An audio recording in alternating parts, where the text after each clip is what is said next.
Morning, everybody. Good to see you all. Good to see you, band.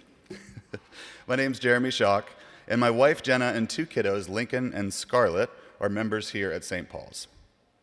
Over the approximate 5 years of our time at St. Paul's, we've enjoyed many of the amazing programs and ministries, including the incredible nursery school program, playing drums in the band, children's chapel, and Jenna and I teaching Sunday school and our kids participating.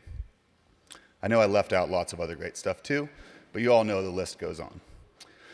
Last year, my family and I took an epic trip. Now, for all the world travelers out there, you probably wouldn't think it's that epic. But for a family with two young kiddos, 8 and 6 at the time, and 2 flights, it felt pretty epic to us. We left Pittsburgh and spent a few days in Disneyland at Anaheim, California. Then we flew to San Francisco to see the Golden Gate Bridge, Alcatraz, and the great redwood trees, all of which were long-running bucket list items of mine. Now, I could spend hours talking about all of these things, like Disneyland adventures and airport shenanigans, and especially Alcatraz. But the redwoods are especially interesting as they relate to the idea of deepening our roots. So you may already know this, but the roots of the redwood tree are not as deep as you might think, given their massive size and longevity. Instead of super deep roots, in fact, they only go down about 3 feet, it's the horizontal roots that reach out and stretch that really provide the support that they need. Those roots can actually extend up to 50 feet out.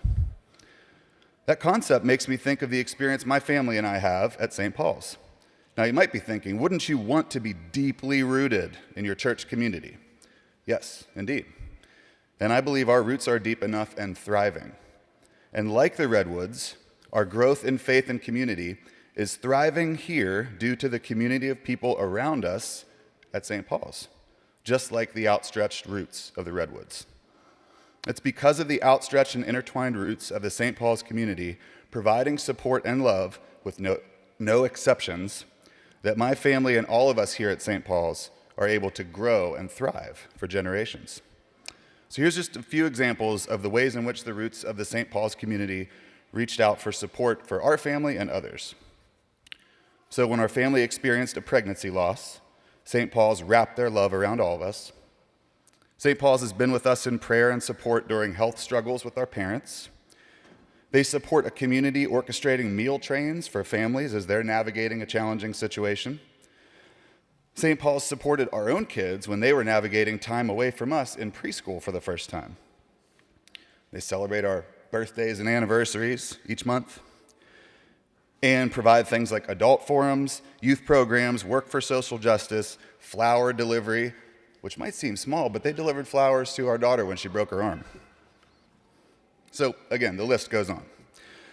But all these acts of love and support really help deepen roots and help us to grow and thrive in faith and community.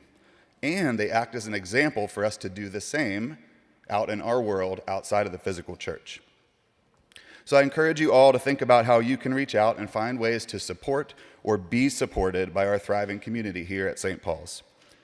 And as Noah mentioned, now's the time to fill out your pledge cards and make a recurring gift for 2024, as it really is the only way for St. Paul's to budget for all of these fantastic programs I mentioned and more. Thanks for listening.